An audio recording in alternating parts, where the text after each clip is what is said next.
அஜித்தோடைய ஹேட்டர்ஸுக்கும் ரசிகர்களுக்கும் ஒரு விளக்கத்தை சொல்லிக்கிறேன்.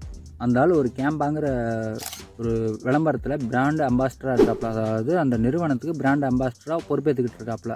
அதை இவனுங்க நெட்டில் ஒரு விமர்சனமாக வைக்கிறானுங்க. இவர் வந்து சொந்த படத்துக்கு வந்து ஒரு ஆடியோ லான்ச்சுக்கோ அல்லது வேறு எந்த விளம்பரத்துலையும் நடிக்க மாட்டுறாரு, இப்போ போயிட்டு அவர் வந்து நடிச்சிருக்காரு, ஏற்றுக்க முடியல, அப்படி இப்படின்னு கதறானுங்க. அவங்கள்ட்ட ஒரு விஷயம் சொல்லிடுறேன். 2011 எனக்கு ரசிகர் மன்றம் வேணாம், ரசிகர் இருந்தால் போதும்னு சொல்லி ரசிகரை மட்டும் வச்சுக்கிட்ட ஒரு ஆள், அதுவும் சொந்த அந்த தமிழ்நாட்டு அரசியல் கன்றாவி அரசியல் இருக்குல்ல, அவர் வருவாப்புல. இவனுங்க என்னாச்சும் ஒன்று சொல்லி அரசியலை சொல்லி கிளப்பி விட்டு விஜய் மாதிரி கொண்டாந்து அஜித்தை விடலான்னு பார்த்தானுங்க. அவர் ஒதுங்கியே இருந்தாப்புல. ஆனால் இப்போ அவர் வச்சுருக்கிறது ஒரு ஸ்போர்ட்ஸ் கம்பெனி. உங்களுக்கு சொன்னால் விளையாட்டுத்துறை சார்ந்த ஒரு நிறுவனத்தில் வச்சுருக்கிறாப்புல. அந்த நிறுவனம் இப்போ உலகளவில் ட்ரெண்ட் ஆகணும், உலகளவில் ஃபேமஸ் ஆகணும்னா இங்கே வந்து ஸ்பான்சர்ஷிப்புங்கிறது முக்கியம். அதை ஃபஸ்ட்டு நீ புரிஞ்சுக்க. உன்னால் அதை ஏற்றுக்க முடியல அப்படின்னா அப்போ தற்குறிக்கும் தற்குறியாக இருக்க நீ.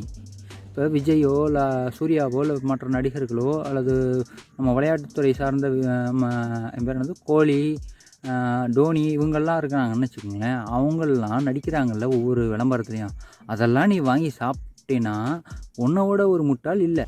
அது மாதிரி தான் அஜித்தும் அந்த கேம்பாங்கிற கூல்ட்ரிங்க்ஸில் நடித்ததுனால நீ போய் வாங்கி குடிச்சிட போகிறது கிடையாது. தான் உடம்பு கெட்டு போயிடக்கூடாது, என்னை சுற்றி இருக்கவனும் கெட்டு போகக்கூடாது அப்படின்னு நீ நினச்சின்னா அதை வாங்கி குடிக்க மாட்டேன். இல்லை என் நடிகர் சொல்லிட்டோம், அவன் சொன்னால் வேத வாக்கு அப்படின்னு நினச்சி நீ வாங்கி குடிச்சின்னா நீ ஒரு முட்டாள் தான். முட்டா பயலுக்கு விளக்கம் கொடுக்க வேண்டிய அவசியம் இல்லை, இருந்தாலும் கொடுப்போம் அப்படிங்கிற மாதிரி தான் இருக்குது. ஏன்னா இது நிறைய இன்ஃப்ளூயன்சர்னால் அந்த தினைக்கும் ஏன்னாச்சும் ஒரு எவனாச்சும் சிக்க மாட்டானா ஹேட்டர்ஸை பரப்பும், வன்மத்தை கக்கும் அப்படின்னு தர்றானுங்க இல்லையா. அவனுங்களுக்கு வந்து இது ஒரு கண்டென்ட்டு கிடச்சிருச்சு. டெய்லி ஒரு வீடியோ போடணும், அதுக்கு இது ஒரு கண்டென்ட் ஆக்கி அதை ஒரு விஷயமாக்கி பெருசாக பேசுகிறான். ஆனால் ஒரு அஜித் ரசிகர்கள் இதை பேசும்போது கொஞ்சம் வருத்தமாக இருக்குது. அவரே அதை பார்க்கும்போது என்ன பண்ணுவாப்புல, இவனுங்க என்ன இப்படி இருக்கானுங்க அப்படின்ட்டு.